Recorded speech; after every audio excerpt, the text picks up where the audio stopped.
বন্ধুগণ, আজ 9ই মে এবং বাংলা 25শে বৈশাখ। আমরা যেহেতু বাঙালি সকলেই জানি আজ বাংলার কবিগুরু রবীন্দ্রনাথ ঠাকুর এমন একজন মানুষ যিনি বাংলা এবং বাঙালিকে বিশ্বের দরবারে প্রতিষ্ঠিত করেছেন। সেই মানুষের আজ জন্মদিন এবং আমরা অনেকেই জানি না আজ এক মহান দেশপ্রেম যিনি নিজের দেশের জন্য, নিজের মাতৃভূমির জন্য সর্বস্ব ত্যাগ করেছেন। সেই মহারানা প্রতাপের আজ জন্মদিন।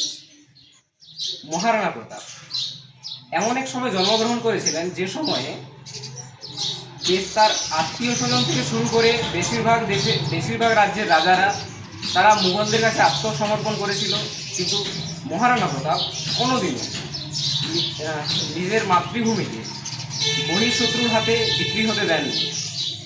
তিনি নিজের সর্বস্ব, নিজের শেষ রক্তবিন্দু দিয়ে যুদ্ধ করে গেছেন এবং নিজের মাতৃভূমিকে রক্ষা করেছেন।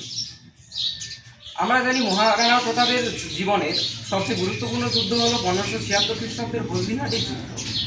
এই যুদ্ধ হয়েছিল মহারানা প্রতাপ এবং আকবরের সেনাবাহিনীর মধ্যে। দুঃখের বিষয় হলো এই মহারানা প্রতাপ আকবরের সেনাবাহিনীর সাথে যুদ্ধ করেছিলেন। সেই আকবরের সেনাবাহিনীর যে লিডার ছিল, সেই লিডার ছিল একজন রাজপুত, আমেরের মানসিং। তার বিরুদ্ধে তাকে যুদ্ধ করতে হয়েছে। আমরা যুদ্ধের ফলাফল সম্পর্কে খুবই জানি, ফলাফল সব কিছুই জানি। এই যুদ্ধে তার ঘোড়া চেতক অসাধারণ বীরত্ব প্রদর্শন করেছিল। এমনকি তার হাতি রামপ্রসাদের আমরা বীরত্বের কাহিনী আমরা জানি।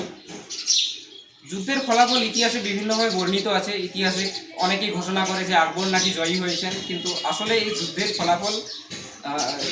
ফলাফলে চূড়ান্ত কখনোই ঘোষণা হয়নি।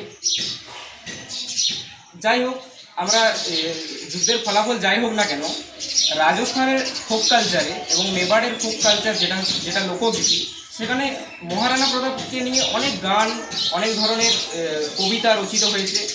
যেমন রাজস্থানের এক অন্যতম লোকগীতি হলো নীলা ঘোড়ারা আসবার মারা মেবাড়ি সিরদার রানা সুনতাহি যা যোজি।